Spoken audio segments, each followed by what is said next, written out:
ఉమ్మడి ఆదిలాబాద్ జిల్లా నుంచి సీఎం రేవంత్ రెడ్డి జిల్లాల పర్యటనకు శ్రీకారం చుడుతున్నారు. నేరు కొమరం భీం జిల్లాలో పర్యటించనున్న సీఎం కొటారి కొత్తగూడలో పూర్తయిన 25 ఇందిరమ్మ ఇళ్లను ప్రారంభించబోతున్నారు. కొత్తగూడలో తొలి విడత కింద నిర్మించిన ఇందిరమ్మ ఇళ్ల లబ్ధిదారులతో కలిసి సీఎం సామూహిక గృహప్రవేశ కార్యక్రమంలో పాల్గొననున్నారు. గూడెంలో గృహప్రవేశాల తర్వాత కాగజ్ నగర్ ఎక్స్ రోడ్ వద్ద నిర్వహించే బహిరంగ సభలో సీఎం మాట్లాడతారు.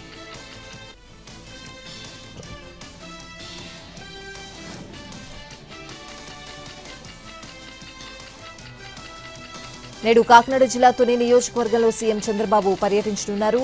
చామవరంలో జరగనున్న పేదల సేవా కార్యక్రమంలో ముఖ్యమంత్రి పాల్గొంటారు. ఉదయం 11 గంటలకు ప్రజావేదిక సభలో పాల్గొని ప్రసంగిస్తారు. ఈ కార్యక్రమం తర్వాత లబ్ధిదారులకు పెన్షన్లు పంపిణీ చేయనున్నారు. అనంతరం తుని నియోజకవర్గ పార్టీ నేతలతో సీఎం చంద్రబాబు సమావేశమవుతారు.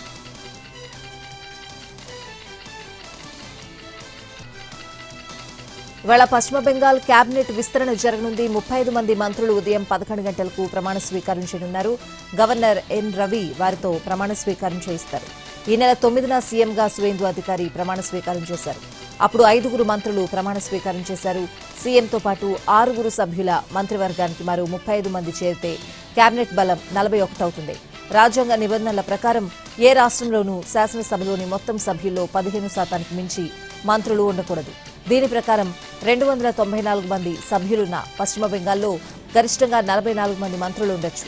నేటి ప్రమాణ స్వీకారం తర్వాత కొత్త మంత్రులకు శాఖలు కేటాయిస్తారు.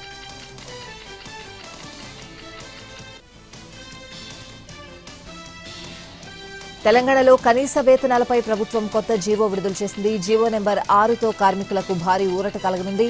1948 కనీస వేతనాల చట్టానికి గుడ్ బై చెప్పి వేస్ కోడ్ 2019ను అమలు చేయనున్నారు. రాష్ట్ర వ్యాప్తంగా ఏకీకృత వేతన విధానానికి శ్రీకారం చుట్టనున్నారు.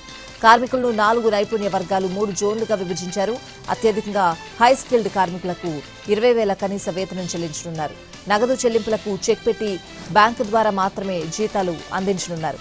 వారాంతపు సెలవు రోజులకు కూడా పూర్తి వేతన రక్షణ కల్పించనున్నారు. శిక్షణార్థులకు కనీస వేతనంలో 75% చెల్లించేలా హామీ ఇవ్వనున్నారు. కాంట్రాక్టర్ జీతాలు చెల్లించకపోతే యజమానిదే బాధ్యతగా పేర్కొన్నారు. ఇక గిగ్ వర్కర్లు, కొరియర్, ఈ కామర్స్ ఉద్యోగులకు కూడా వేస్ కోడ్ 2019ను వర్తింపజేయనున్నారు. మహిళలు, పురుషులు, ట్రాన్స్జెండర్లకు సమాన వేతన హామీని ఇవ్వనున్నారు.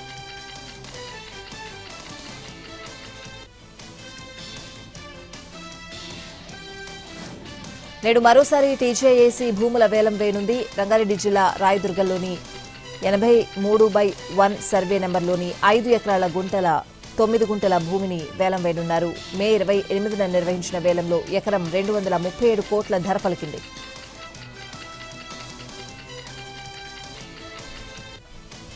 ఖమ్మంలోని స్తంభాద్రి లక్ష్మీ నరసింహస్వామి గుట్ట చుట్టూ ఒక్కసారిగా మంటలంటుకున్నాయి. దేవాలయం చుట్టూ ఇళ్ల మధ్య నుంచి మంటలు రావడంతో ప్రజలంతా భయాందోళనకు గురయ్యారు. స్తంభాద్రి లక్ష్మీ నరసింహస్వామి దేవాలయం అతిపెద్ద ప్రాచీన దేవాలయం. ఈ దేవాలయం గుట్టపై ఉండగా గుట్ట చుట్టూ పేరుకుపోయిన చెత్తలో మంట అంటుకుని ఒక్కసారిగా మంటలు, పొగలు రావడంతో పరిసర ప్రాంత ప్రజలు ఆందోళనకు గురయ్యారు. దీంతో అగ్నిమాపక సిబ్బంది 2 ఫైర్ ఇంజన్లతో రంగంలోకి దిగి మంటలను అదుపు చేశారు.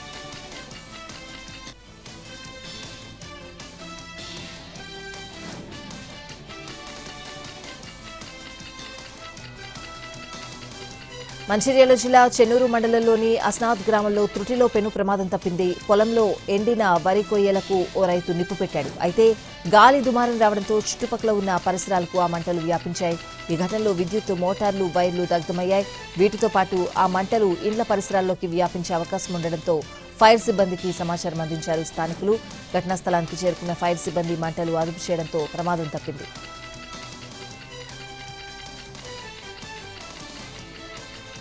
వికారాబాద్ జిల్లా యాలాల్ మండలంలో mission Bhagiratha pipeline leak కావడంతో భారీ ఎత్తున నీరు ఎగిసిపడింది. లక్ష్మీనారాయణపూర్ డీసీసీబీ బ్యాంక్ సమీపంలో ఈ ఘటన జరిగింది. రోడ్లపైకి భారీగా నీరు ఎగిసిపడడంతో తాండూర్, మహబూబ్ నగర్ రూట్లో వెళ్లే వాహనదారులు తీవ్ర ఇబ్బందులు ఎదుర్కొన్నారు.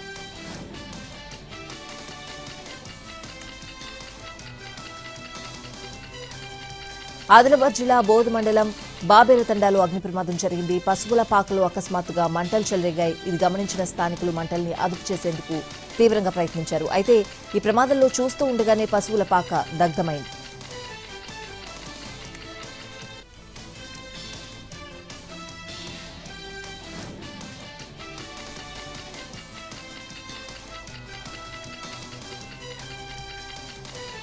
పెద్దపల్లి మండలం రంగాపూర్ గ్రామంలోని ఇటుకబట్టి వద్ద అగ్ని ప్రమాదం జరిగింది. మట్టి లోడ్తో వెళ్తున్న టిప్పర్ లారీ 11 kV విద్యుత్ లైన్ను తాకడంతో ఒక్కసారిగా అందులో మంటలు చెలరేగాయి. ఇటుకబట్టిలో పనిచేసే కార్మికులు టిప్పర్ వాహనంలో మంటల్ని గమనించారు. వెంటనే ఆర్పే ప్రయత్నం చేసినప్పటికీ చూస్తూ ఉండగానే లారీ పూర్తిగా దగ్ధమైంది.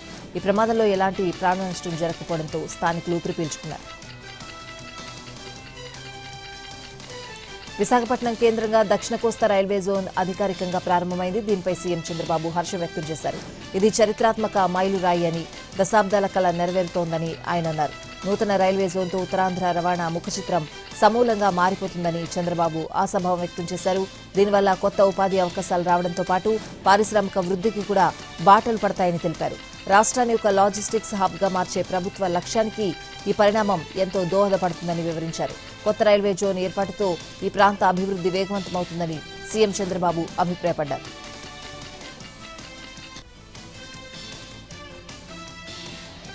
బీఎస్సీలో అక్రమాలపై తమ పోరాటం ఆగదన్నారు మాజీ మంత్రి అంబటి రాంబాబు. అక్రమాలు జరిగాయని ఆందోళన చేస్తే గంజాయి బ్యాచ్ అని ప్రచారం చేస్తున్నారని మండిపడ్డారు.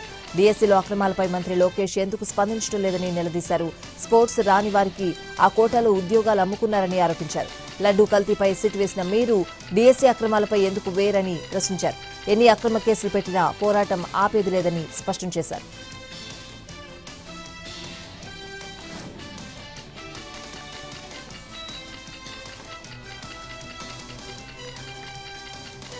అనకాపల్లి జిల్లా దేవరాపల్లి మండలం బొడ్డపాడు గ్రామంలో భారీ గిరినాగు కలకలం రేపింది. సుమారు 16 అడుగుల పొడవున్న ఈ భారీ గిరినాగు జనావాసాల్లోకి రావడంతో గ్రామస్తులు ఒక్కసారిగా భయభ్రాంతులకు గురయ్యారు. ప్రజల హడావిడితో ఆ గిరినాగు గ్రామానికి సమీపంలోని సింహాచలం వ్యవసాయ పొలాల్లోకి చేరుకుంది. స్థానికులు వెంటనే స్నేక్ క్యాచర్ కృష్ణకు సమాచారం అందించారు. ఆయన అక్కడికి చేరుకుని సుమారు అరగంట పాటు శ్రమించి చాకచక్యంగా గిరినాగును పట్టుకున్నారు. అనంతరం ఫారెస్ట్ అధికారుల సమక్షంలో దట్టమైన అటవీ ప్రాంతంలో గిరినాగుని విడిచిపెట్టారు. పామును సురక్షితంగా అడవిలో విడిచిపెట్టడంతో గ్రామస్తులు ఊపిరి పీల్చుకున్నారు.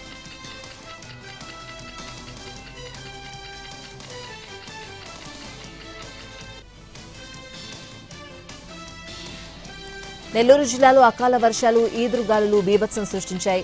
ఆత్మకూరు నియోజకవర్గంలోని పలు మండలాల్లో గాలివాన ప్రభావంతో చెట్లు, విద్యుత్ స్తంభాలు నేలకొరిగాయి.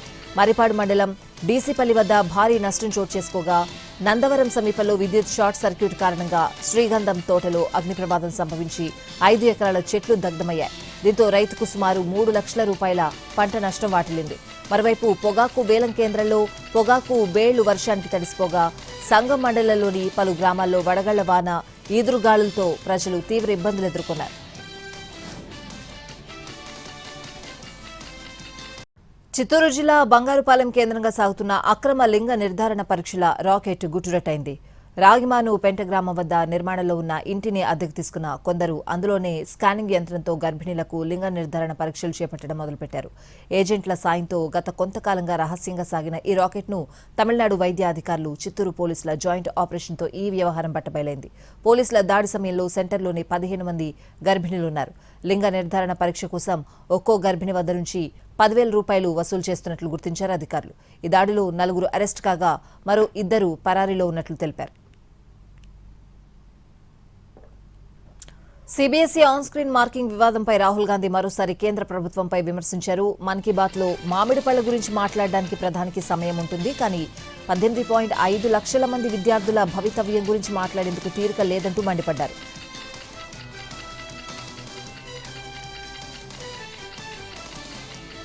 పశ్చిమ బెంగాల్లో రాజకీయ ఉద్రిక్తతలు కొనసాగుతున్నాయి. టీఎంసీ జాతీయ ప్రధాన కార్యదర్శి మమతా బెనర్జీ మేనల్లుడు అభిషేక్ బెనర్జీ, ఆ పార్టీ నాయకులు, కార్యకర్తలపై దాడులు జరుగుతున్నాయి. ఈ నేపథ్యంలో మాజీ సీఎం మమతా బెనర్జీ భారీ నిరసనలకు సిద్ధమయ్యారు. తృణమూల్ కాంగ్రెస్ ఎంపీ మమతా బెనర్జీ మేనల్లుడు అభిషేక్ బెనర్జీపై దాడికి వారి పార్టీలోని అంతర్గత కుమ్ములాట్లే కారణమని బీజేపీ ఆరోపిస్తోంది.